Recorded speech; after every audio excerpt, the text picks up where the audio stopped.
one will listen. Hey, Martin, what's wrong? I've had enough of this. Every change I've suggested is knocked down. It's impossible to change anything around here. And maybe your suggestions are no good? That's nonsense. You know why it happens. Everybody knows. It's because people resist change. Resist, resist, resist, resist. You are wrong. I don't resist change, and neither does the average Joe. Everyone has pushed for major changes in his or her life. Many young people leave their homes, choose to get married, prefer children, and show me somebody who resists the change of a promotion at work. Can you really fool yourself that you don't resist change? I resist only the changes that I have a good reason to resist. The others I accept. Baloney! Try me. Okay, I'm game.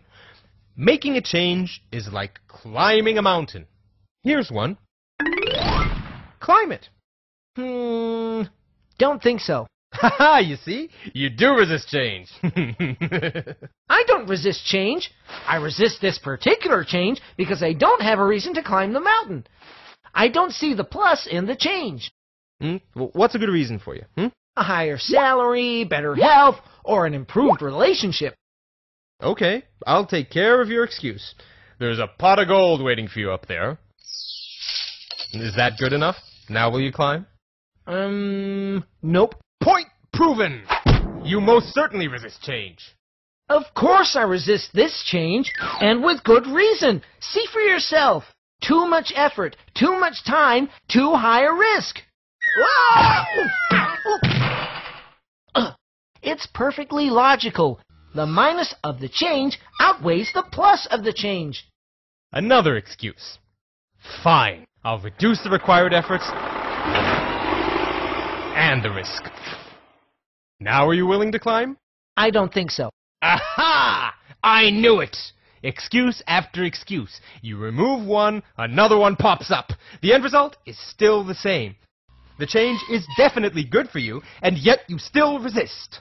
But it's not good for me. I don't want the change because I'm comfortable in my current situation. Another excuse. Not at all. You look at it too narrowly. No wonder people reject your suggestions. What? I looked at both the plus and the minus sides of making the change. Yes, but you've ignored the pluses of not changing. I like my profession. I like the city I'm in. I like my style of living. I like my mermaid. But she cannot climb the mountain with me. You've just proved my point. Maybe you justified it logically, but at the end of the day, people will always resist change. They can simply declare that they have a mermaid, and there goes any chance of causing a change out the window. I'm not looking for excuses, but unlike you, I'm not in love with your suggested change. I'm more objective. Oh, so you're Mr. Objectivity, huh? The guy who only looks at the plus side of staying the same? Aren't there minuses as well? I guess there are. Think of situations that if things stay as they are, alligators will bite your ass off. Your firm may go bankrupt, or your spouse may ask for a divorce. Of all the nerve! Or your health will decline drastically. Aren't you fighting alligators? Constantly! Sometimes I feel that the people I try to convince are so busy fighting off the alligators that they should be climbing the mountain even if there is no pot of gold waiting at the top. Still, everybody resists change, including you. Not at all. Show me how the pot is large enough for me, and the teeth of my alligator are sharp enough, and my effort and my risk to change is not as big, and that I don't have to give up on a beautiful mermaid, then, I assure you, I will climb the mountain. That's what I do, and it doesn't work. Really? Have you ever tried to present all four sides of your suggestion? Let me ask you a more pertinent question. Did you figure out in advance what the pot is for the person you're trying to convince?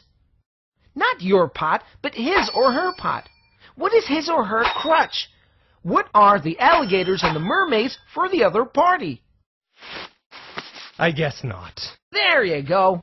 Also, when you concentrate on one aspect and the other person concentrates on another, you are bound to miscommunicate. Looking at all 4 factors and doing it from the other party's perspective sounds like a lot of preparation. Are you sure it'll pay off? Not if you believe that people are programmed to resist change, or any change.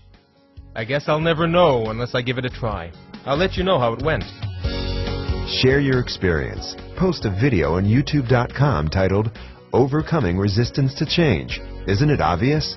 The video that has the most viewers by midnight GMT, September 19th, 2010, will win a $1,000 cash prize.